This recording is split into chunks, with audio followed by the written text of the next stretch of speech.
Well, as our friend the great Andrew Breitbart said lo these many years ago, politics is downstream of culture, and fortunately for us, the Democrats are too stupid to realize this. Hi, everybody. I'm Bill Whittle here with Steve Green and Scott Ott. And, gentlemen, it was famously noted, at least by some people, that once Kamala Harris was designated the nominee, her first commercial was with a series of drag queens on RuPaul's drag race show.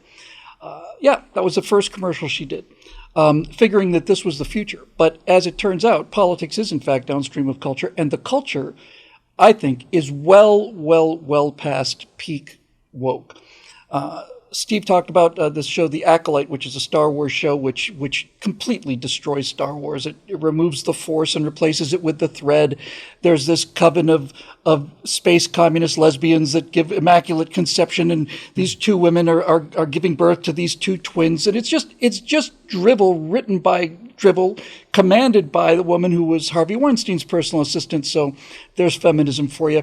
I'm sure she arranged a lot of those trysts. But put all that aside.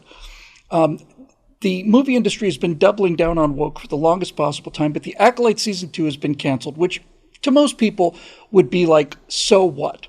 Well, what we're finding out is that even Hollywood now, even the culture, which is upstream of the politics, has realized that nobody wants to buy this stuff.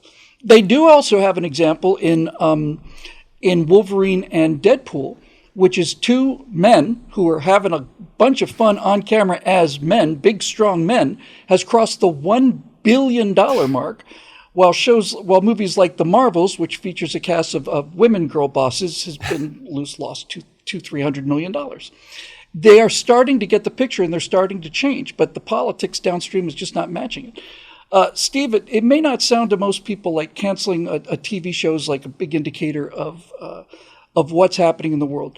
But when we're talking about Star Wars, we're talking about something else. Prior to the destruction of Star Wars by this woke cabal led by Kathleen Kennedy, you could argue that from the end of the first trilogy to, let's say, The Last Jedi, that Star Wars was a religion for post-Christian America, that for entire generations of people have Star Wars action figures, in their 30s and 40s as they're selling insurance and so on. I saw a trailer for the newest Star Wars product, which is going to be coming out at Christmas. Looks like it's made for kids. And the number one comment below that was, "In space, no one can hear you yawn." Oh, no. And is this the Mandalorian and Grogu movie? I don't know if it is or not. I didn't pay much attention to it. But so you go through the stages of grief, right? Despair and bargaining and all the rest. And finally you come to acceptance. It's like it's gone. Nobody cares. Disney's lost $2-3 billion by buying Star Wars. And how do you screw up Star Wars? Well, they did. Do you think that it's dawned on the Harris-Waltz team that doubling down and tripling down and quadrupling down on woke values is an interesting strategy in 2019, but well past the sell date in 2024? Yeah, I wrote right before August started over at my day job at PJ Media that August was going to be gut check time. That the polls were going to show Harris surging ahead, that the media was going to go full court press on making her seem like the inevitable victor in November, and just you got to let this roll over you, pass through, find your Zen place, use the Force for defense, never for... No, I got lost there, sorry. And here we are. That's exactly what they're doing. And it's not that I'm a genius, it's just that I've been through an election or two before. I know the way this game is played. What's interesting is they were doing such a good job that I was kind of starting to ignore my own advice. I was starting to feel some despair that maybe this Harris administration, this Harris victory, God, the words just they taste bitter in my mouth, was maybe going to be inevitable. She seemed to be coasting to victory. And then last week, on Thursday and Friday, for reasons I can't fathom, she was running this beautiful content-free campaign. And when I say beautiful, I mean beautiful for the media, not for us poor suckers who have a choice to make in November. This content-free campaign, when suddenly she loaded it up with content, and all of it was about as far hard left as you could possibly go. With watch Scott's segment this week for all of that, hectoring the grocery stores with price controls and all the rest. And If you like housing price inflation now, wait till Kamala Harris gives everybody a $25,000 deposit for their first home, and that's another $125,000 everybody can jack on to their selling price. And I could not figure out, Bill, why she would fill her content-free campaign for content. And I think maybe you've just explained it to me without quite meaning to. They are woke. They are progressive. This is who they are. The scorpion is gonna sting the frog. The only question is, we're the frogs here. Us voters, we're the frog. Will the frog carry her across the river before we get stung? We've done it before. Scott, this idea of passing peak woke, I mean, I don't know how long ago it was now, 6-9 months or something. But Dylan Mulvaney was always, to me, the poster child of a world gone completely insane. I saw a number the other day that I have a hard time crediting, but is possible. That one commercial they did with transgender Dylan Mulvaney cost the Anheuser-Busch Company $27 billion in market value, lost sales, and so on. Bud Light went from being the number one beer in the country to number 3 and falling, and that damage is not getting undone. Tractor Supply, I think, was the company that decided to go woke and basically lost everybody, even the executives who are sold this idea by marketing people. Marketing people come into a boardroom and say, your customer base is getting older. Young people really like this woke stuff. You have to go woke if you want to continue your business. You got to appeal to an entirely new generation of customers. And so these executives just do this, like lemmings going off a cliff. And the next thing you know, they're practically out of business. There's no question that this peak progressivism is behind us and that people aren't buying it. This whole thing between Leah Thomas and Riley Gaines and some of his medals being stripped away.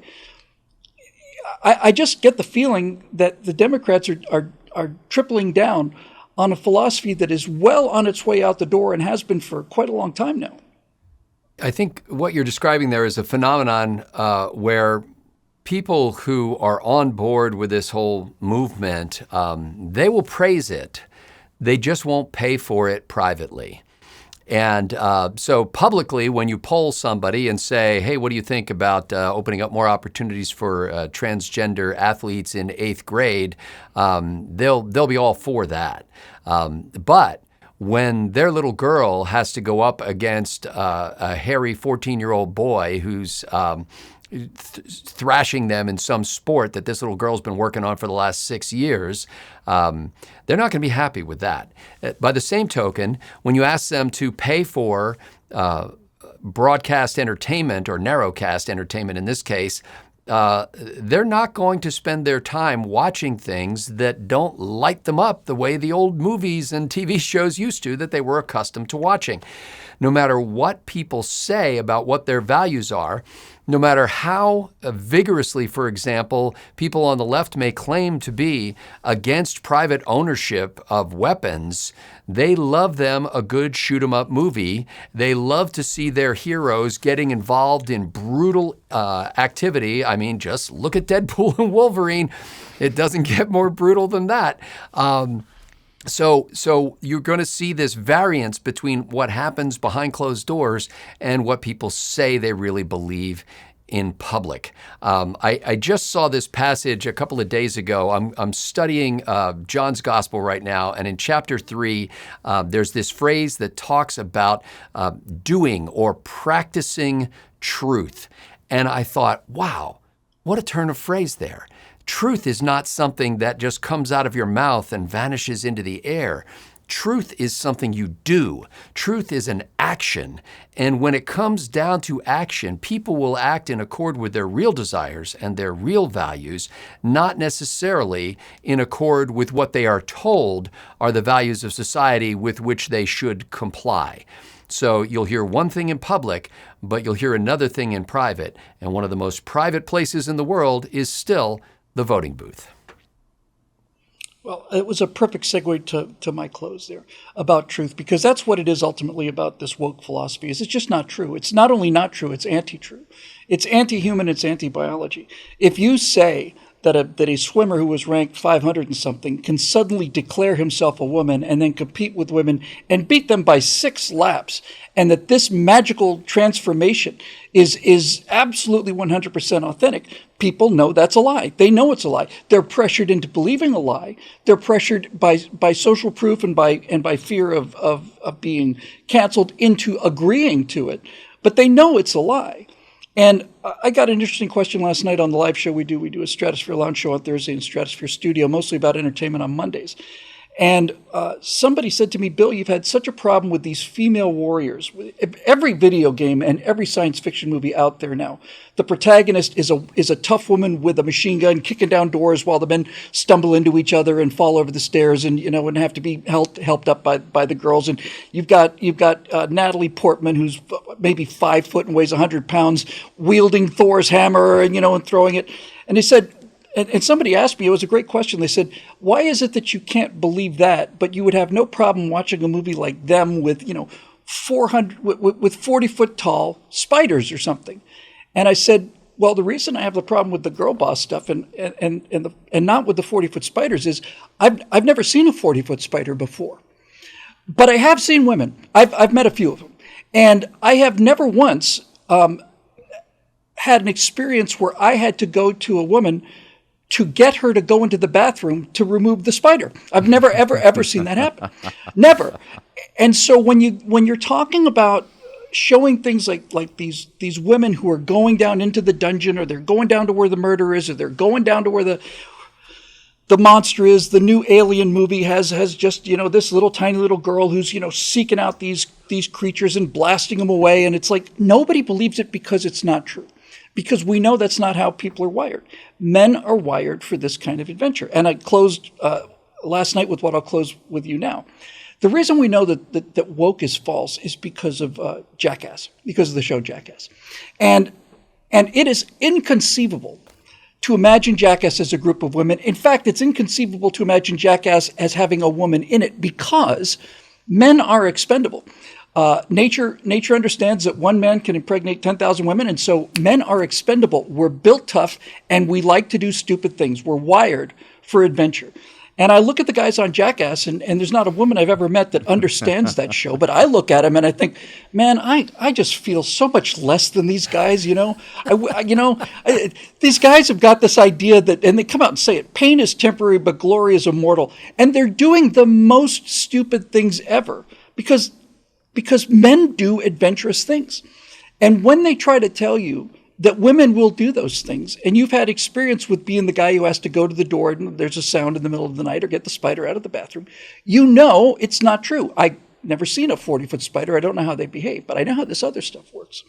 So for the Harris campaign to continually double down on this philosophy that is predicated on convincing you to believe in things you know is not true, means that they are going to fight on this hill, and they don't realize that this hill has been taken and lost probably 2 or 3 years ago by now, which makes me exceedingly happy. They're going to be on very shaky ground if this is how they want to build their campaign. And as Steve pointed out, they can't help themselves. That's who they are, and that's what they do. For Steve Green and Scott Ott, I'm Bill Whittle. Thanks for joining us. We'll see you on the next Right Angle.